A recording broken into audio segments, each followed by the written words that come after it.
我哋係 Wolf Team。OK， 今日咧我哋就請到我哋團隊嘅大師兄 KC Sir 同埋欣欣。咁啊，繼續我哋之前星座嘅話題。KC 係咩星座啊？哦，金牛座。金牛座 OK， 欣欣係雙魚座啦，係啊。咁其實雙魚座之前我哋講咗，今日我哋就主要係傾下金牛座啦。就 KC Sir 平時係點樣做嘢㗎？俾人嘅感覺係？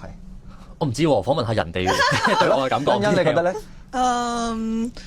踏實咯，識咗好耐，我哋都9年㗎啦。9年㗎咯。我喺度幾耐就識咗幾耐咯。你喺度係啦，哇9年啦，計一計已經係。25歲，即係我16歲識佢。都穩重嘅，我感覺係。穩重。係啦，然之後都識好多唔同嘅專業知識嘅。邊方面咧？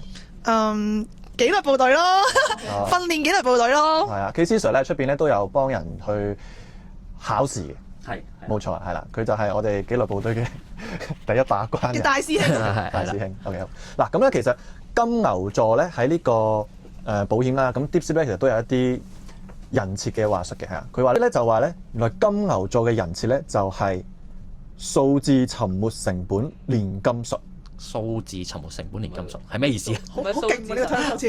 嗱，我估咧佢嘅意思就係嗱，金牛座大家都知啦，對於數字咧係比較敏感嘅，係的確係嘅。所以咧，你係好容易可以喺數字上面咧就帶到俾人聽咩係沉沒成本。平時係咪都係咁嘅？都係啊，即係通常喺同啲客人見面嘅時候，都係以數字嘅方向去睇多啲嘅。佢哋嘅行銷殺招咧就係利用財務恐嚇公式，再唔儲錢就拉兜㗎啦。提供明豔嘅形象咧，就係喺辦公室咧可以擺定一啲關於鍍金嘅算盤啦，同埋一啲見過曾經福利曲線圖。背景音樂咧就係一啲數錢聲，數錢機啊！咁啊，帶俾人嘅潛意識咧就係保費就係等於抗通脹嘅硬資產。OK， 咁平時係咪都係咁樣？有冇用到呢啲方向嘅？我啱先聽到呢啲，原來有啲咁冇咩強勁嘅 term 嗰啲係啊，咁勁嘅 term 都未聽過我都。OK 啊，可能就係未發揮。咁啊，例子啦 ，OK 就係例如咧，你就係講啦，哇！而家咧呢一個就係一個黃金保值儲蓄險，宣稱咧 IRR 係達到3.2%。似啊，係咪行呢？就咁樣去 present 俾一啲客戶去了解嘅數據咯，係啦，都係數據啦，係啦，數據型啲啦。同埋我發覺金牛座即係會計得比較精明啲。即係嘅感覺。但係我平時聽咧金牛座咧係好固執嘅喎，係咪真㗎？擇善而固執，擇善而固執，係非常好。因為通常聽金牛座第一個反應就係好固執同埋係好勤力嘅咁樣咯，即係有呢種嘅説話成日會聽到咯，係咪咧？都擇善而固執啦，都係。擇善固執嘅，聽得出。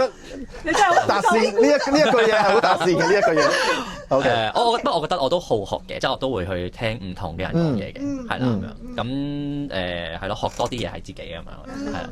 聽完有冇啲咩變化咧？對你？聽完入行，你講工作模式啊，定係我自己個人？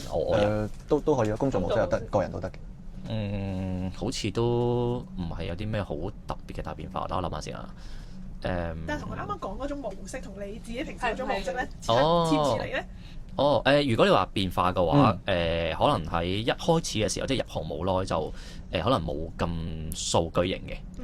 係啦，一開始係啦，後生嘅時候，而家都後生。咁係啦，咁就冇咁 deep 嘅啲數據嘅，可能都係用一個可能感性少少嘅嘢啊，點解要做呢樣嘢啊咁樣。咁都係以一個可能係啦，即係普通閒聊，覺得我需要咁樣去做，但係大咗啦，同埋睇多咗數據之後，就會發覺都數字唔呃人嘅，就話俾我哋聽，我哋真係要咁樣去做先至處理到往後嘅問題咁樣。係啦，咁自己都好信或者係好睇數字嘅，咁就將自己睇到嘅嘢俾翻個客去睇咁樣咯。咁即係都同啱啱講嘅嘢都好似啊，好似啊 IRR 係幾多？幾多年後攞到幾多？冇錯，係即係可能數字反而俾你有一啲更加立體嘅感受啊。係啊，即係我覺得好實在嘅就係我同佢講話可能儲幾多錢，幾耐之後係啦，幾多年後會有幾多錢攞翻咁樣。咁而呢個回報係可能幾多 percent 咁樣，而做到呢個嘅回報嘅機率係可能有幾 percent 嗰啲咁樣。咁由風險就由客人自己去決定啦。係啦，咁只係中立咁樣講啲數字出嚟咯。咁咧佢亦都有少少參考咧，就係關於原來金牛座同埋雙魚座嘅合作。你哋有冇合作過啊？好似就少好啲。似即係活動嗰啲有咯，係見客少啲，見客真係少係。嗯佢話號稱你哋呢個組合咧叫做理性與感性的保費永動機。似喎，感性喎，永動喎話你哋。永動機係咩意思啊？永動機真係唔會停嗰啲啊？係即係啲哦係咁轉嗰啲咧好勁喎，冇錯咁要試下喎，要試下係咯，即係一粒一突好似可以互補咁樣係咯啊，，我講完理性，跟住你就感性。啱啊，你可以融化佢咯，我哋可以合作嘅公式嘅就係金牛座咧就利用通脹憂慮咯，令到呢個客戶咧就產生需求。咁雙魚座咧就可以用情感依賴咧，就令到啲客就個續保率一路都可以 keep 住啦。啊！我有睇上一集啊，你保率好高啊嘛，好高嘅有睇㗎。 OK 喎，即係開始咗個計劃，咁啊需要堅持噶嘛，係咪？係你啲 saving 都要啲時間堅持。咁你哋兩個呢個組合咧，就可以令到個 plan 真係一路可以生效到落去啦，咁樣。咁呢個模式啊，聽講啊，DeepSeek 咧有個數據就話可以令到客戶平均持有保單嘅年限咧係可以延長5.2年嘅，即係每一張單可以幫你加持延長喎，加持啊，冇錯，真係喎，加持一下喎，非常好啦啊！哦，咁同時間咧，金牛座咧可以將保費咧拆解為每日少飲一杯奶茶。咁雙魚座咧就可以將奶茶轉換成為俾人嘅一種關心或者一啲物質嘅提升。即係你可以將啲數字就變得更加具體。